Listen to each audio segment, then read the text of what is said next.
Okay, now I gotta tell you should all be glad this isn't smell-o-vision because of the lovely sewer gas smell coming from the untrapped thing. Okay, what we're gonna do is we are gonna mount our disposer now. It's so tight in here, it's hard to see, but I'm turning my my little drain pipe towards where the drain is going to be. Okay, now this obviously turns on here. This would be, I can't see it, this would be for a dishwasher connection. We're not doing that today. The dishwasher's connected on the other side in this particular case, and it's actually against plumbing code, believe it or not. Although it's actually not a bad idea if it isn't against plumbing code in your state, because it washes the disposer out pretty regularly.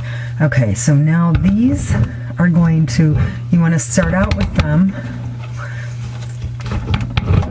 There we go. All the way on the ends so that you can start turning it. Okay, see? All right, now let's position our disposer where we want it. And what we're going to do is, it came with a handy dandy wrench that hopefully will work, otherwise we use our trusty hammer. We're going to turn these all the way till they meet the little ears. Okay, and then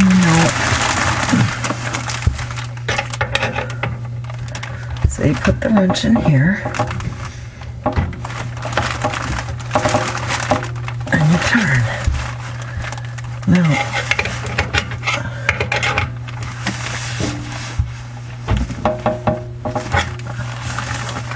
sometimes you'll have better luck. There's 3 of them, one at each ear. Sometimes you'll have better luck at one than another, simply because you get better leverage, or I don't know, slightly different shapes. That sort of thing. Alright, what you can see I've done is I put the screwdriver through here and I'm going to try and tap it down. This is really tight and I'm trying to do it on this particular one because the camera can see it better. But I don't think it's going to work. So, let me go over here where I can get at it a little better. Of course, I can't see it.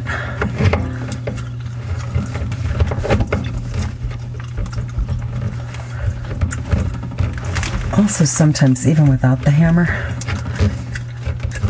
you know, you talk too much.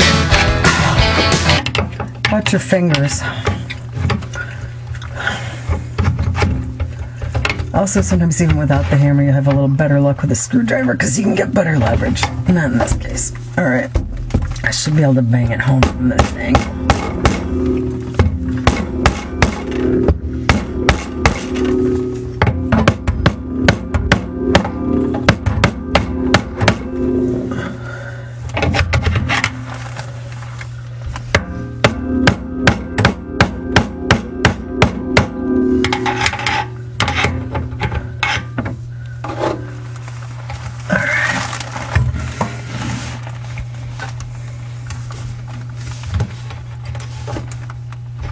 It's on there and it's not going anywhere.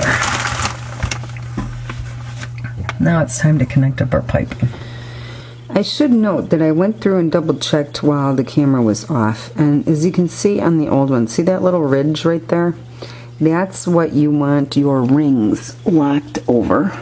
Okay, and if you, there's a little tab here, and these, I'm not showing you, there's a little tab right here, and that is in fact on all 3 of them locked right over. That's why I wouldn't move any, but we're good. Okay, so you should be able to see this, and you can see where we're going to connect the piping up.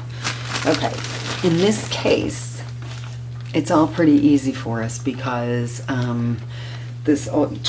everything's the same size and it was already cut. If we needed to, we'd have new traps, everything would be longer, we'd have to measure and cut. We're not going to have to do that. I did mention earlier about checking your pitch. As you can see, here's the middle of the outlet, right? Okay. And here is the middle of this. You always go from middle to middle. Now in this case we have plenty of room to go down and over. The trap can come back up almost, it will come back up almost as high as the original.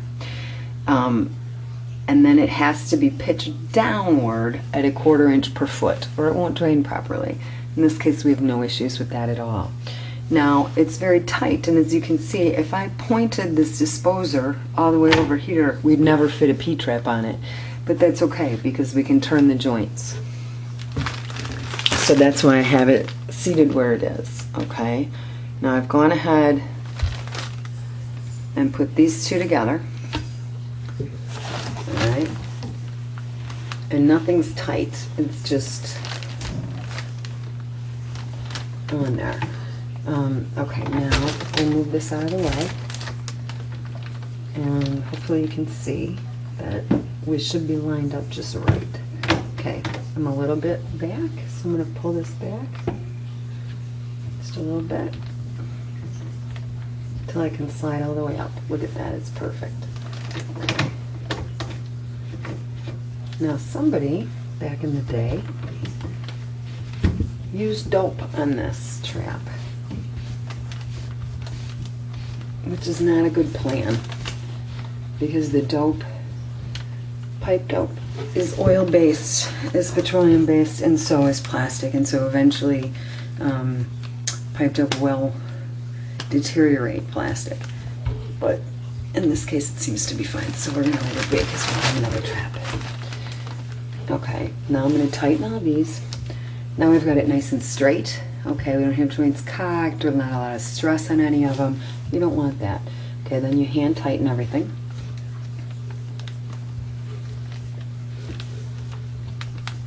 Okay. Alright, now that we've got it hand tight, now we're going to tighten everything as tight as we can by hand.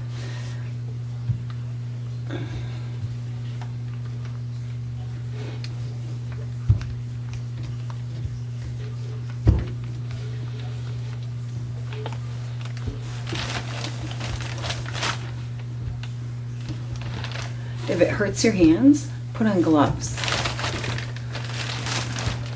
Those little brown gloves that you throw away that are like $1 a piece are perfect for stuff like this. It helps your hands, protects them, and if you get nasty issues on them, you toss them when you're done. Okay, so now we've got all those hand tight.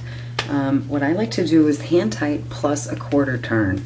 Do not go any more than that because what can happen is that, you know, the plastic's not real strong, and when you go to turn it, you know, if you over tighten it, it may seem to be, for one, you can just split it outright, but it may seem to be okay for a while, and then eventually it'll split when you least expect it and flood everything. It's particularly a problem with toilets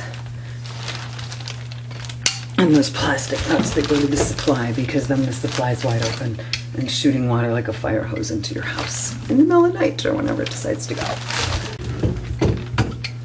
Open it up a little more.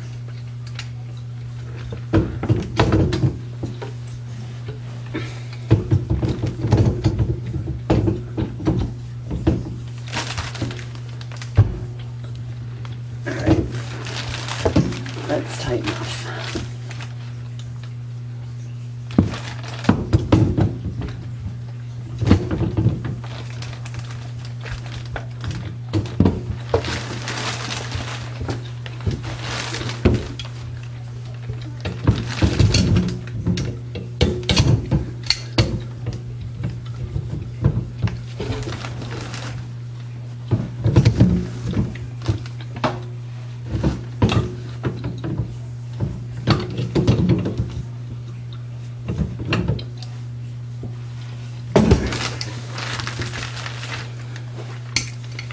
They're all plus 1/4 turn.